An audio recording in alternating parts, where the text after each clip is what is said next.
Thank you. I thank the representative of Slovenia for the statement, and I'll give the floor to the representative of Denmark. Thank you, Mr. President. Let me also thank Ms. Goto and Ms. Wosono for their very clear briefings. Denmark welcomes the participation of Ukraine in today's briefing, as well as other affected European countries. The broader regional security situation remains alarming. Denmark is deeply concerned by Monday's explosion on a railway line in Poland. This was an act of sabotage directed against the security of the Polish state and its citizens. Denmark stands in full solidarity with Poland. Mr. President, it is almost 2 months since the Council last discussed Ukraine. Regrettably, Russia's attacks on Ukraine's population and civilian infrastructure have continued unabated, as we have clearly heard from our briefers. Ukraine again witnessed a deadly mass attack on its cities yesterday, with over 500 drones and missiles fired in a single night. At least 25 civilians were killed and 66 injured when the residential block, their home, was hit. We condemn this attack, as we do all attacks against Ukraine's civilians, and express our sincere condolences to the victims. The recent increase in attacks on Ukraine's civilian energy infrastructure is deeply cynical, especially in light of the approaching winter. Deliberately denying the civilian population the means to keep warm, to cook, to light up their homes and access clean drinking water represents a flagrant violation of international humanitarian law. Another troubling development is the attack on electricity substations and transmission lines connected to nuclear power plants in Ukraine. This recklessly threatens the safe operation of civilian nuclear energy facilities. As we prepare to mark the 40th anniversary of the Chernobyl accident, we recall that this fallout did not respect national borders and impacted hundreds of thousands of square kilometers. We call for an immediate halt to these attacks that could lead to another nuclear accident with disastrous consequences. Mr. President, the deadly strike on a kindergarten in Kharkiv on the 22nd of October stands as a symbol of Russia's disregard for civilian lives.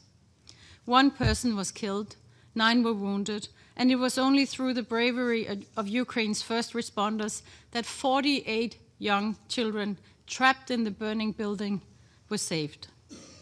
Unbelievably, that was not the only Russian attack on Ukraine's children that same week.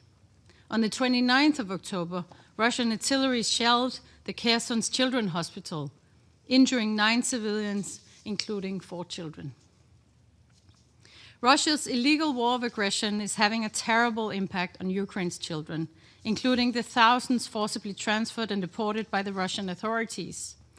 International monitors and humanitarian organizations need to verify their situation, safeguard their rights, and secure their swift return to Ukraine. It is our duty to act, to defend the fundamental rights of those too young to raise their own voices. On the human rights situation in the temporarily occupied territories, we recall the Independent International Commission of Inquiry's latest report. It documents serious crimes against humanity committed by Russia's armed forces.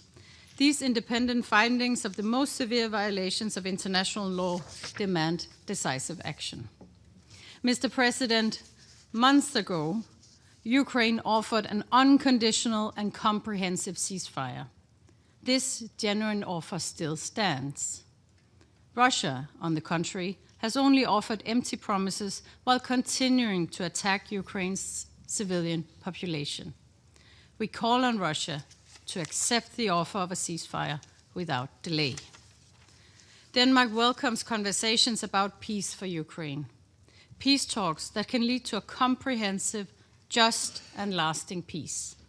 A lasting peace is, however, only possible if it's based on the principles of the UN Charter, in full respect of Ukraine's sovereignty, territorial integrity, and political independence. What is needed is a peace where Ukrainians can live in security, a peace with credible security guarantees to ensure this war cannot restart in the near future, a peace that does not reward the aggressor, leaving other countries constantly wondering if they will be next. Mr. President, let me conclude by reiterating Denmark's steadfast support to Ukraine and by reaffirming our fundamental position. Nothing about Ukraine without Ukraine. Nothing about European security without Europe. Millions of Ukrainian men, women, and children have suffered more than enough for far too long. They deserve a comprehensive, just, and lasting peace. A ceasefire remains the indispensable first step on this path. I thank you. I thank the representative of Denmark for the statement. I now give the floor to the representative of France. Thank you, Mr. President. I'd like to begin